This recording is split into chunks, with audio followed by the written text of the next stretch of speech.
Pak penegasan Pak, di luar dari 5 pelaku ini kan sudah dilumpuhkan. Apakah ada pelaku lain yang ada di lokasi tapi dia berhasil melarikan diri Pak? Artinya di luar dari 5 pelaku ini masih ada lagi? Nanti kita akan kita identifikasi karena kita kan harus memeriksa saksi-saksi dulu. Kita lihat juga dari CCTV. Kita sendiri kan tidak tahu mana yang pelaku, mana yang mungkin saja ada yang nyamar jadi wartawan gitu kan. Kan kita nggak ngerti kan. Betul nggak? Makanya kita harus identifikasi betul ini gitu kan. Pak, dari apakah ada evaluasi Pak penanganan peristiwa di Sarinah, karena peristiwa 1 jam setelah itu Brimob baru datang Pak, artinya 1 jam bukan 20 menit. Tidak juga di sana sudah ada. Saya sudah di sana kan 5 menit setelah kejadian saya di sana, langsung di sana. Sudah penuh dengan pasukan. Hanya Jihanda kan baru datang belakangan. Tapi pengamanan begitu ini pun juga semua sudah disisir. Jihandak kecil, kalau jihandak besar kan perlu peralatan besar. Kalau 5 menit sudah ada di sana berarti kita tahu dong bahwa mau ada bom di sana. Perjalanan dari Kelapa II ke sini kan berapa? Belum macetnya, kan begitu. Pak Kadif, saat ini dipastikan ini kondisi pengamanan di beberapa titik di Indonesia ini seperti apa Pak? Terutama di tempat-tempat yang tadi diserang, apakah memang sudah steril dan dinyatakan aman atau bagaimana Pak? Ya, kita tetap antisipasi secara maksimal. Namun kita tetap waspada karena perbuatan teroris itu kehendaknya dari mereka kan. Artinya ini belum sepenuhnya aman bisa dikatakan. Kenapa? Sebelum sepenuhnya aman kondisi saat ini. Begini, ini kan teroris ini kehendak mereka. Apakah Mbak bisa tahu kehendak orang? Mereka mau meledakkan? Kan tidak tahu. Jangankan Indonesia, Perancis saja kan bisa kebobolan. Amerika saja yang super canggih bisa kebobolan. Nah kalau mereka bilang apakah Amerika aman, apakah Perancis aman? Nah terus bagaimana? Karena kehendaknya dari kehendak mereka, bukan kehendak kita.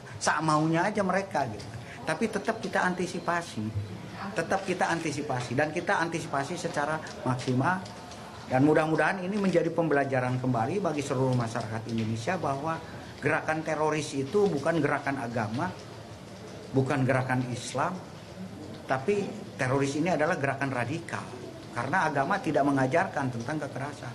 Agama mengajarkan tentang rahmatul alamin, tentang kasih sayang, tentang kedamaian.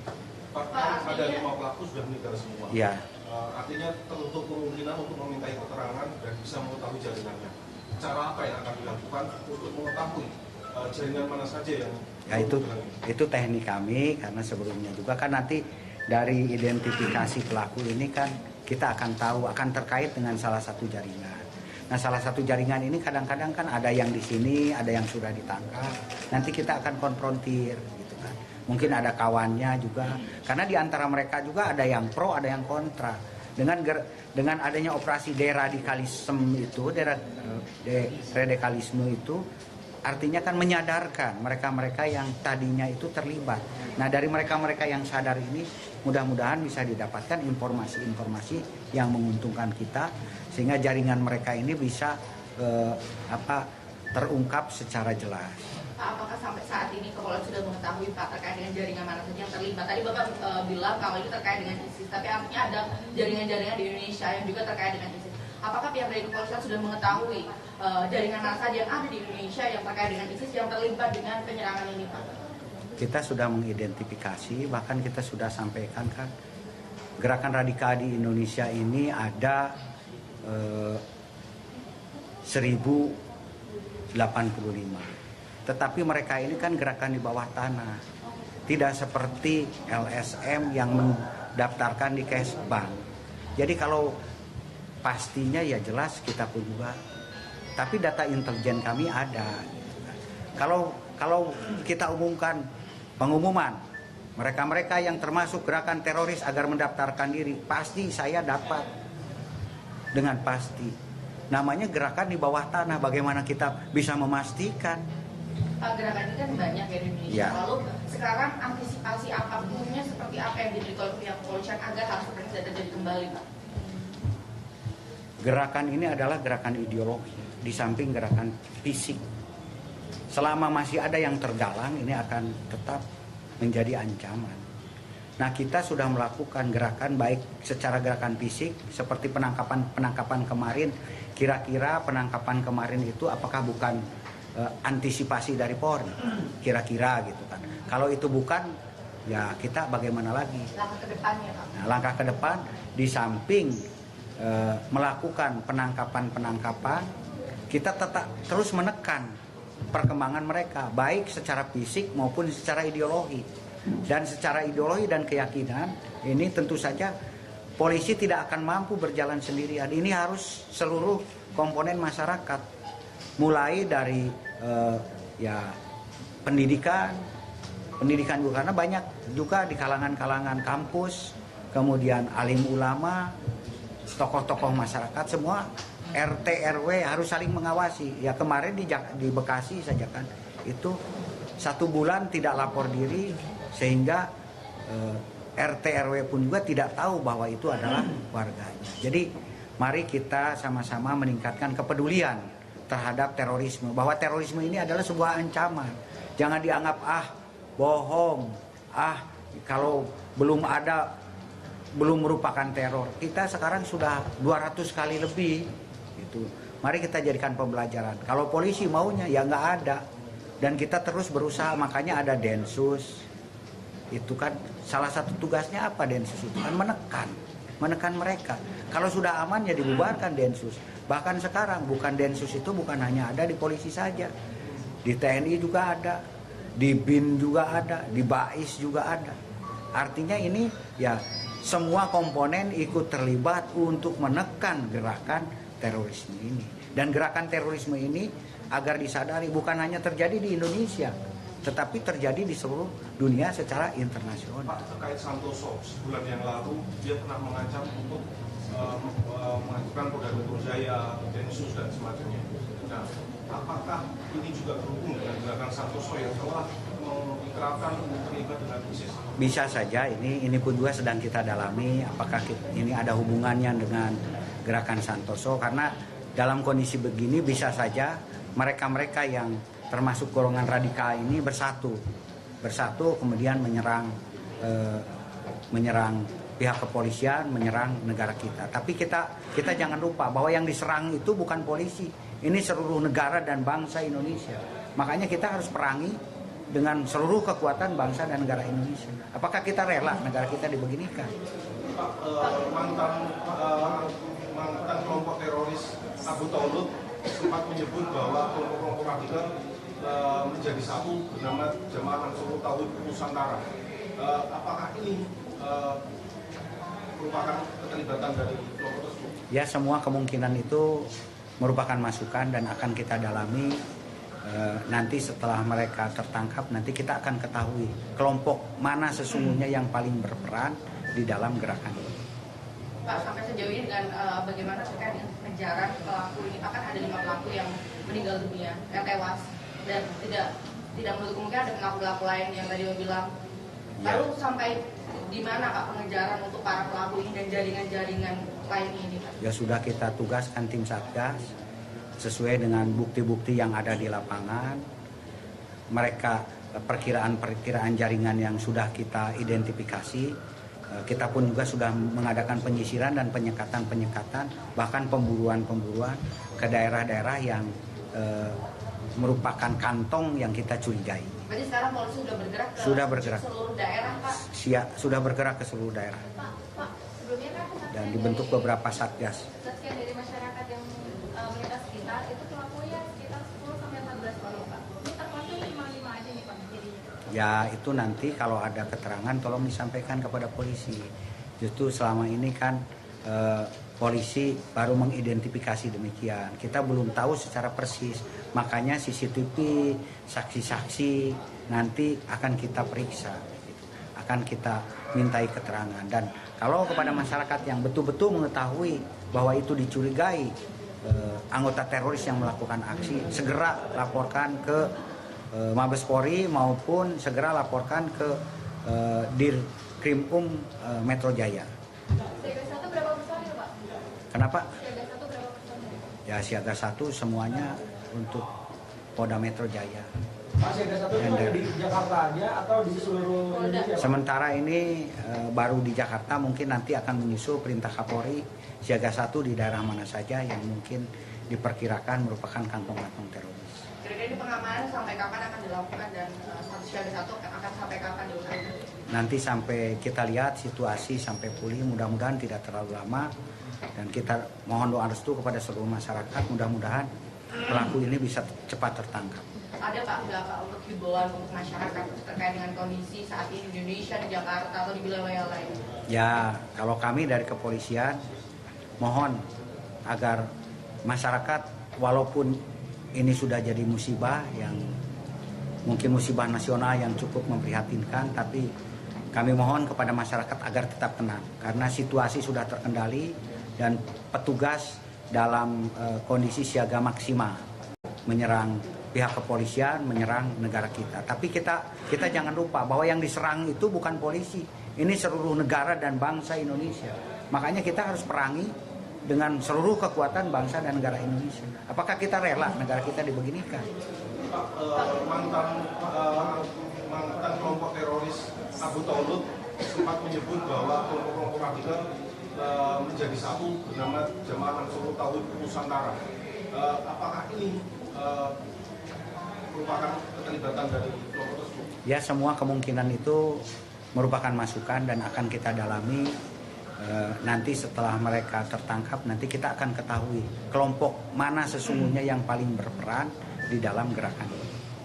Pak, sampai sejauh ini dengan bagaimana terkait dengan pengejaran pelaku ini? Pak, kan ada 5 pelaku yang meninggal dunia, yang tewas, dan tidak menutup kemungkinan ada pelaku-pelaku lain yang tadi Bapak bilang. Lalu sampai di mana Pak pengejaran untuk para pelaku ini dan jaringan-jaringan lain ini, Pak? Ya sudah kita tugaskan tim Satgas sesuai dengan bukti-bukti yang ada di lapangan. Mereka perkiraan jaringan yang sudah kita identifikasi. Kita pun juga sudah mengadakan penyisiran dan penyekatan, bahkan pemburuan ke daerah-daerah yang merupakan kantong yang kita curigai. Berarti sekarang polisi sudah bergerak ke seluruh daerah, Pak? Sudah bergerak ke seluruh daerah. Pak, sebelumnya kan Dan dibentuk beberapa satgas. Sekian dari masyarakat yang melintas sekitar itu pelakunya sekitar 10-14 orang, Pak. Ini terpaksa 5 aja nih, Pak, jadinya. Ya itu nanti kalau ada keterangan tolong disampaikan kepada polisi. Justru selama ini kan polisi baru mengidentifikasi. Apakah pihak dari kepolisian sudah mengetahui jaringan massa yang ada di Indonesia yang terkait dengan ISIS yang terlibat dengan penyerangan ini, Pak? Kita sudah mengidentifikasi, bahkan kita sudah sampaikan kan gerakan radikal di Indonesia ini ada 1085. Tetapi mereka ini kan gerakan di bawah tanah. Tidak seperti LSM yang mendaftarkan di Kesbank. Jadi kalau pastinya ya jelas kita pun juga. Tapi data intelijen kami ada. Kalau kita umumkan pengumuman mereka-mereka yang termasuk gerakan teroris agar mendaftarkan diri, pasti saya dapat dengan pasti. Namanya gerakan di bawah tanah. Bagaimana kita bisa memastikan? Pak, gerakan ini kan banyak ya di Indonesia. Ya. Lalu sekarang antisipasi apapun seperti apa yang diberikan oleh pihak kepolisian agar hal seperti ini tidak terjadi kembali, Pak?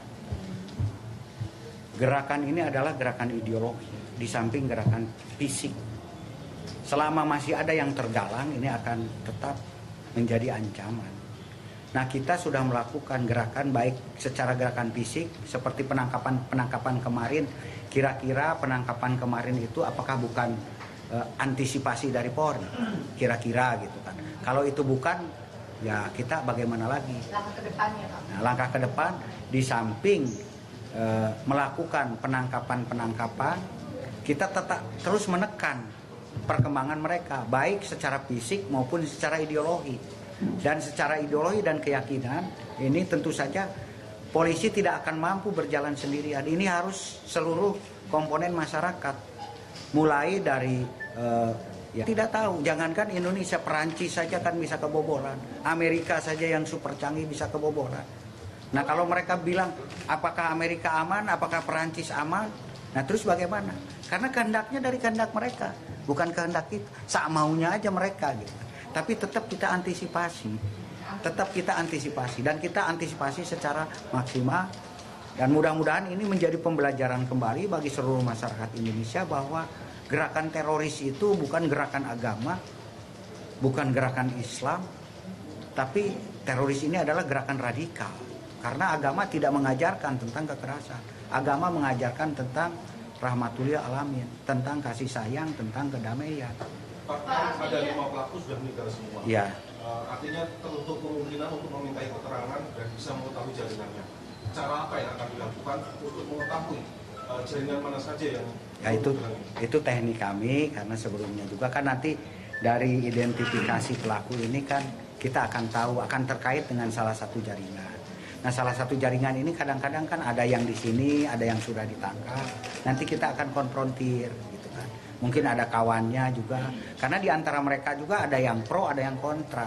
Dengan adanya operasi deradikalisme itu, deradikalisme itu artinya kan menyadarkan mereka-mereka yang tadinya itu terlibat. Nah, dari mereka-mereka yang sadar ini mudah-mudahan bisa didapatkan informasi-informasi yang menguntungkan kita sehingga jaringan mereka ini bisa terungkap secara jelas. Apakah sampai saat ini kepolisian sudah mengetahui Pak terkait dengan jaringan mana saja yang terlibat? Tadi Bapak bilang kalau itu terkait dengan ISIS, tapi artinya ada jaringan-jaringan di Indonesia yang juga terkait dengan ISIS. Pak, penegasan Pak, di luar dari 5 pelaku ini kan sudah dilumpuhkan. Apakah ada pelaku lain yang ada di lokasi tapi dia berhasil melarikan diri, Pak? Artinya di luar dari 5 pelaku ini masih ada lagi? Nanti kita akan kita identifikasi, karena kita kan harus memeriksa saksi-saksi dulu. Kita lihat juga dari CCTV. Kita sendiri kan tidak tahu mana yang pelaku, mana yang mungkin saja ada yang nyamar jadi wartawan gitu kan. Kan kita nggak ngerti kan, betul nggak? Makanya kita harus identifikasi betul ini gitu kan. Pak, dari apakah ada evaluasi Pak penanganan peristiwa di Sarinah, karena peristiwa 1 jam setelah itu Brimob baru datang Pak, artinya 1 jam bukan 20 menit. Tidak juga, di sana sudah ada. Saya sudah di sana kan 5 menit setelah kejadian saya di sana, langsung di sana. Sudah penuh dengan pasukan. Hanya Jihandak kan baru datang belakangan. Tapi pengamanan begitu, ini pun juga semua sudah disisir. Jihandak kecil, kalau jihandak besar kan perlu peralatan besar. Kalau 5 menit sudah ada di sana berarti kita tahu dong bahwa mau ada bom di sana. Perjalanan dari Kelapa II ke sini kan berapa? Belum macetnya, kan begitu. Pak Kadin, saat ini dipastikan kondisi pengamanan di beberapa titik di Indonesia ini seperti apa Pak? Terutama di tempat-tempat yang tadi diserang, apakah memang sudah steril dan dinyatakan aman atau bagaimana Pak? Ya, kita tetap antisipasi secara maksimal. Namun kita tetap waspada karena perbuatan teroris itu kehendaknya dari mereka kan. Artinya ini belum sepenuhnya aman bisa dikatakan. Kenapa? Sepenuhnya belum, artinya sebelum sepenuhnya aman kondisi saat ini. Begini, ini kan teroris ini kehendak mereka. Apakah Mbak bisa tahu kehendak orang? Mereka mau meledakkan. Kan pendidikan juga, karena banyak juga di kalangan kampus, kemudian alim ulama, tokoh-tokoh masyarakat, semua RT RW harus saling mengawasi. Ya kemarin di Bekasi saja kan, itu 1 bulan tidak lapor diri sehingga RT RW pun juga tidak tahu bahwa itu adalah warganya. Jadi mari kita sama-sama meningkatkan kepedulian terhadap terorisme, bahwa terorisme ini adalah sebuah ancaman. Jangan dianggap bohong, kalau belum merupakan teror. Kita sekarang sudah 200 kali lebih gitu. Mari kita jadikan pembelajaran. Kalau polisi maunya ya nggak ada, dan kita terus berusaha. Makanya ada Densus. Itu kan salah satu tugasnya apa Densus itu kan menekan mereka. Kalau sudah aman ya dibubarkan Densus. Bahkan sekarang Densus itu bukan hanya ada di polisi saja, di TNI juga ada, di BIN juga ada, di BAIS juga ada. Artinya ini ya semua komponen ikut terlibat untuk menekan gerakan terorisme ini. Dan gerakan terorisme ini agar disadari bukan hanya terjadi di Indonesia, tetapi terjadi di seluruh dunia secara internasional. Pak, terkait Santoso, sebulan yang lalu dia pernah mengancam untuk mengajukan Polda Metro Jaya, Densus dan semacamnya. Nah, apakah ini juga berhubung dengan gerakan Santoso yang telah mengikrarkan terlibat dengan ISIS? Bisa saja, ini pun juga sedang kita dalami apakah ini ada hubungannya dengan gerakan Santoso, karena dalam kondisi begini bisa saja mereka-mereka yang termasuk golongan radikal ini bersatu kemudian menyerang